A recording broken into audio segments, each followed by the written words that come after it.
Hello दोस्तों, आपके अपने YouTube चैनल रोजगार फॉर यू में स्वागत है। दोस्तों, इस वीडियो में हम आपको जो संख्या पद्धति का जो टॉपिक है विभाज्यता, उसके कुछ इम्पोर्टेंट प्रश्न हैं जो कि हम इस वीडियो में आपको दोस्तों कराएंगे। और दोस्तों, ये सभी प्रश्न आपके यूपीएसआई की परीक्षा की दृष्टि से काफ़ी इम्पोर्टेंट प्रश्न हैं और ये सभी प्रश्न आपकी दोस्तों प्रीवियस ईयर्स की परीक्षाओं में पूछे जा चुके हैं। तो चलिए शुरू करते हैं प्रश्न नंबर 1 से। ये रहा दोस्तों आपके सामने प्रश्न नंबर 1 है। प्रश्न नंबर 1 में दे रखा है कि निम्न में से कौन सी संख्या 9 के द्वारा विभाज्य है। तो आपको बताना है कि इन चारों संख्याओं में से कौन सी ऐसी संख्या है जो 9 के द्वारा विभाज्य है। तो दोस्तों, 9 के द्वारा विभाज्यता का रूल क्या होता है, आपको पता है कि ना? अगर ना पता है तो दोस्तों आप लिख लीजिएगा या फिर आप याद भी कर सकते हैं। तो 9 के द्वारा विभाज्यता का जो दोस्तों नियम होता है वो रूल ये कहता है कि अगर किसी संख्या के अंकों का योग 9 से विभाज्य है तो वह संख्या क्या होगी, आपकी 9 से विभाज्य होगी पूरी तरह। तो इन सभी संख्याओं का हम अंकों का जब योग करेंगे तो देखते हैं कौन सी संख्या के अंकों का योग आपका 9 से विभाज्य होता है। तो अब जब हम इस संख्या का ऑप्शन नंबर ए वाली जो संख्या है इसके जब हम अंकों का योग करेंगे तो देखते हैं कितना बैठता है। 5 और 6 11, 11 और 1 12, 12 और 1 13, 13 और 2 14। क्या 14 आपका 9 से विभाजित है? आप कहोगे नहीं है, तो ये संख्या आपकी नहीं हो सकती 9 से विभाजित। अब हम देखते हैं ऑप्शन नंबर बी वाली संख्या। तो 8 और 9 17, 17 और 7 21 और 21 और 7 25, 25 और 5 वो 21 और 4 25, 25 और 5 30। क्या आपका 30 9 से विभाजित है? आपके वो नहीं है, तो यह भी संख्या आपकी नहीं हो सकती। अब हम देखते हैं ऑप्शन नंबर सी वाली संख्या। तो ऑप्शन नंबर सी की जो संख्या है उसके जब हम अंकों का योग करेंगे तो ये हो जाएगा आपका 4 और 9 13, 13 और 6 19, 19 और 5 24, 24 और 3 24 और 3 27। क्या आपका 27 9 से विभाजित है? आपके वो हाँ सर जी 3 बार कट जाएगा, 3 बार विभाजित हो जाएगा। तो इसलिए ये जो संख्या है आपकी 49,653 ये आपकी 9 से पूर्णतः विभाजित है। अगर दोस्तों आपको इससे देखना है तो आप इसको दोस्तों चेक भी कर सकते हैं। अब आते हैं हम ऑप्शन नंबर डी वाली संख्या पर। तो जब हम ऑप्शन नंबर डी वाली संख्या के अंकों का योग करेंगे तो देखते हैं 5 और 8 13, 13 और 5 18, 18 5 23, 23 और 6 29, जो कि आपकी 9 से विभाजित नहीं है। तो ये भी संख्या आपकी 9 से विभाजित नहीं है। कौन सी है? यह है आपकी 49,653। अब आप देखते हैं क्वेश्चन नंबर 2। ये रहा दोस्तों आपके सामने क्वेश्चन नंबर 2। तो क्वेश्चन नंबर 2 में आपका दोस्तों दे रखा है, क्वेश्चन नंबर 2 में आपको बताना है कि निम्नलिखित में से कौन सी संख्या 4 से पूर्णतः विभाजित है। तो इनमें से ऐसी कौन सी संख्या है जो आपकी 4 से पूर्णतः विभाजित है। तो दोस्तों, अगर आपको 4 से विभाजकता का रूल पता ना हो तो आप दोस्तों आप उसको सुन सकते हैं, याद कर सकते हैं या फिर लिख भी सकते हैं। तो 4 से विभाजकता का जो रूल होता है या फिर 4 से विभाजित का जो रूल होता है वो ये कहता है कि अगर किसी संख्या के जी हाँ, अगर किसी संख्या के अंतिम 2 अंक अगर आपके 4 से विभाजित हैं तो वह संख्या आपकी 4 से पूर्णतः विभाजित होगी। तो बताओ इनमें से कौन सी ऐसी संख्या है जिसके अंतिम 2 अंक आपके 4 से क्या हैं, विभाजित हैं। तो हम जब ऑप्शन नंबर ए वाली संख्या के जब अंतिम 2 अंक लेंगे जो कि 76 हैं, तो 76 जो है वो आपका दोस्तों 4 से क्या है, विभाजित है। अगर आप दोस्तों चाहें तो इसे देख भी सकते, चेक भी कर सकते हैं। जैसे कि 4 एकम 4, 3 शेष बचे, ये हो गया आपका 36, जो कि 4 निम क्या होता है 36। तो 19 चौका जो होता है वो होता है 76। ठीक है, ठीक है। तो ये वाली जो संख्या है आपकी दोस्तों ऑप्शन नंबर ए वाली जो कि दे रखी है इकाई, ढाई, सैकड़ा, हजार, 10,000, लाख, 10 लाख, 65,42,176 जो संख्या है वो आपकी 4 से पूर्णतः विभाजित है। अब हम जब ऑप्शन नंबर बी की जब हम लास्ट के 2 अंक देखेंगे जो कि हैं आपके 66, क्या 66 4 से विभाजित हैं? नहीं है सर जी, तो इसलिए यह संख्या भी आपकी 4 से विभाजित नहीं है। क्या 54 है 4 से विभाजित? आप कहोगे नहीं है, तो यह भी नहीं हो सकती संख्या आपकी। और 90 भी ना है, तो यह भी ना हो सकती। कौन सी है? ऑप्शन नंबर ए वाली, जो कि है 65,42,176। अब हम देखते हैं नेक्स्ट क्वेश्चन। ये रहा दोस्तों आपके सामने क्वेश्चन नंबर 3।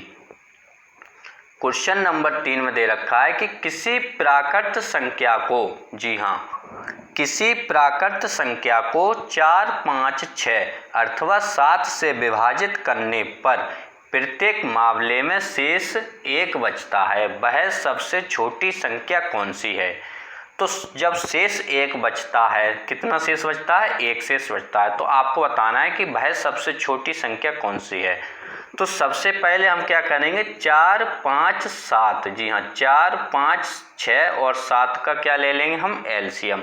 तो जब हम 4, 5 का एलसीएम लेंगे तो देखते हैं कितना आता है। 4, 5, 6, 7। तो सबसे पहले हम शुरुआत करेंगे 2 से, तो 2 दूनी 4, 2 बार 5, फिर 3, फिर 7, ठीक है। फिर 2 का देंगे तो 2 एकम 2, फिर 5 में जाएगा ना तो 5 के 5 लिख लेंगे, 3 के 3 और 7 के 7। फिर 3 का देंगे तो 1, फिर 5, फिर 1, 7। अब हम किसका? 5 का देंगे तो 5 एकम 5, 1, 5 एकम 5, 1 और फिर 7। अब हम 7 का देंगे तो 1, 1 आ जाएगा सब में। तो हमने देखा इसका जो एलसीएम आया वो आया आपका 2 दूनी 4, 4 तिया 12, 12 पंजे 60 और 7 छिंग 42, 420। 4, 5, 6 और 7 का जो एलसीएम आया वो आया आपका 420 और शेष क्या बच रहा है? 1। तो हम क्या करेंगे? 1 इसमें जोड़ देंगे। तो जब हमने 1 इसमें जोड़ा तो ये जो संख्या बनी आपकी, ये बनी आपकी 421। कितनी? 421। अगर हम 421 में दोस्तों 4 का भाग दें तो भी 1 शेषफल बचेगा, 5 का भाग दें तो भी 1 शेषफल बचेगा, और 6 का भाग दें तो भी आपका 1 शेषफल बचेगा, और 7 का भाग दें तो भी आपका 1 शेषफल बचेगा। आप चाहो तो इसे चेक भी कर सकते हो। तो दोस्तों हमारा जो राइट आंसर हो जाएगा वो आपका ऑप्शन नंबर ए वाला राइट आंसर हो जाएगा, 421। ठीक है, अब आ जाओ नेक्स्ट क्वेश्चन पे। जे रहो आपके सामने दोस्तों क्वेश्चन नंबर 4। क्वेश्चन नंबर 4 में आपका दे रखा है कि निम्न में से ऐसी कौन सी सबसे बड़ी संख्या है? जी हाँ, निम्न में से ऐसी कौन सी सबसे बड़ी संख्या है जो 105 को विभाजित करने पर शेषफल 9 देती है और 164 को विभाजित करने पर शेषफल कितनी देती है? 20। ठीक है, तो सबसे पहले हम क्या करेंगे? सबसे पहले हम सर जी 105 को विभाजित करने पर शेषफल देती है 9 और 164 को विभाजित करने पर शेषफल देती है आपकी क्या? 20। तो हम 105 में से माइनस करेंगे 9, क्योंकि 9 शेष बच रहे हैं ना। अगर हम 105 में से जब हम अगर हम मान लो 9 घटा दें तो फिर जो बची आपकी जो संख्या आएगी नहीं, वो तो पूरी तरह विभाजित हो जाएगी कि ना हो जाएगी? समझ ही गए? समझने की नकात कोशिश करो यार, यूपीएसआई की तैयारी कर रहे हो। और ठीक इसी प्रकार से जब हम 164 में से 20 घटा देंगे तो आपकी जो नई संख्या होगी वो आपकी क्या हो जाएगी? पूर्णतः विभाजित हो जाएगी। काऊ से मान लो, काऊ से हमने भाग दो तो वो पूर्णतः विभाजित हो जाएगी। तो जब हमने 105 में से 9 घटाए तो आपकी जो संख्या बनी वो बनी 96। ठीक है, और 164 में से जब हमने 20 घटाए तो जो संख्या बनी वो बनी आपकी 144। अब हम इन दोनों को मालूम क्या करेंगे? HCF लेंगे। HCF, इन दोनों को हम HCF लेंगे, मतलब कि मासा। ठीक है, जब हम सर जी 96 और 144 को अब हम क्या लेंगे? HCF। तो हमें पता ना है कि HCF कैसे लग जाता है, ना लग जाता हो तो सीख लो। तो 96 को हम जब HCF लेंगे तो सबसे पहले सबसे छोटी संख्या से भाग देते हैं, तो 2 से देंगे। तो जब हमने 2 से दो तो ये कटेगा कै बार? 48 बार। फिर हम जब 2 से देंगे तो ये कट जाएगा 24 बार, फिर 2 से देंगे तो ये कट जाएगा 12 बार, फिर 2 से देंगे ये कट जाएगा 6 बार, फिर 2 से देंगे ये कट जाएगा 3 बार, फिर 3 को देंगे ये कट जाएगा पूरा आपको 1 बार। तो हमने कई जामे जो हैं वो क्या का हुए 2 बार 2 जो आए हैं वे 4 बार आए हैं, और 2 जो हैं वो आपके क्या बार 5 बार आ हुए, और सर जी 3 जो है वो केवल 1 बार आ हुआ है। चलो छोड़ दो जहाँ। अब हमें काय को लेनी है, अब हमें जा को लेनी है। 164 में से शेषफल कितने बच रहे जाते 20, तो 20 हम घटा देंगे तो जो नई संख्या बनेगी वो आपकी क्या हो जाएगी, पूर्णतः विभाजित हो जाएगी। तो हमने कही एक, अब जो नई संख्या आई वो आई आपकी कितनी 144। जी हाँ, जब हम 164 में से 20 घटाएंगे तो कितना बचा हो 144। तो जब हम 144 को सर जी 2 से भाग देंगे तो जी आपको क्या बात चलो जाएगा, जे जाएगा आपको सर जी 72 बार, फिर हम 2 से देंगे जे चलो जाओ 36 बार, फिर 2 से देंगे जे जाएगा 18 बार, फिर 2 से देंगे जे जाएगा 9 बार, फिर हम क्या करेंगे फिर 3 से देंगे तो जे जाएगा आपको 3 बार, और फिर 3 से देंगे तो जे 1 बार चलो जाएगा। तो अब हम देखेंगे इन दोनों में का चीज़ कॉमन है। तो तुम कहोगे सर जी एक तो 3 कॉमन है, और जहाँ में 2 जो आए हैं 4 बार आए हैं, जहाँ में 5 बार आए हैं। तो जहाँ में 2 जो है ना वो जाके 4 बार वाले कॉमन है, और 2 जाके 4 बार वाले कॉमन है, और 3 कॉमन है इनमें। तो हम क्या करेंगे 2 और 2 चार बार है ना दोनों में, 4 बार तो है ही है। तो जो 2 चीज़ दोनों में होती है बाई हम क्या करते हैं कॉमन, मतलब कि बाई के लिए हम अलग कर लेते हैं। तो 2 हमने कही 2 4 बार तो दोनों में है, तो 2 हमने 4 बार लिख ले। फिर हमने कही एक 3 कॉमन है दोनों में, एक है 3 दोनों में कॉमन, हाँ बिल्कुल है।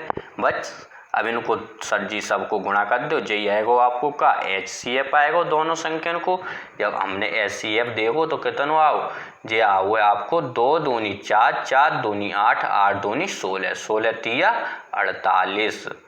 तो आपको 96 और 144 को जो HCF आओ वो आओ आपको 48। तो जो आपकी 48 जो संख्या है अगर बा को हम 105 में भाग दें तो शेषफल आपके 9 बच जाएंगे, और अगर 164 में भाग दें तो आपके शेषफल जो हैं वो 20 बच जाएंगे। और आप दोस्तों चेक कर सकते हो, ठीक है। अब आ जाओ क्वेश्चन नंबर 5 पे। सब काम हम ही कर देंगे तो तुम क्या करोगे हैं। क्वेश्चन नंबर 5, क्वेश्चन नंबर 5 में दे रखो कि वह कौन सी सबसे बड़ी संख्या है जो 2, 3, जी हाँ, जो 2 और 3 शेष रखकर 258 और 323 को क्रम से विभाजित करती है। तो सर जी पिछले बारे में जो हमने करो है तो वह जा में करने हैं बस, और कुछ ना करने हैं। और उम्मीद है दोस्तों जाको क्वेश्चन को आंसर तुम कमेंट बॉक्स में है हमें ज़रूर दोगे। हमने दोस्तों पिछले क्वेश्चन में कैसे सॉल्व करो 22 तरीका से तुम्हें करनी है। इन दोनों संख्याओं को शेष घटाए के दोनों में से फिर HCF ले लियो कितना आ हुआ। अगर ना है समझ में आते हुए तो हम नेक्स्ट वीडियो में हम तुम्हें समझा देंगे जवाब क्वेश्चन। अगर दोस्तों वीडियो पसंद आई हो तो वीडियो को लाइक करो, चैनल को सब्सक्राइब करो। चलिए मिलते हैं आपसे नेक्स्ट वीडियो में, तब तक के लिए जय हिंद जय भारत।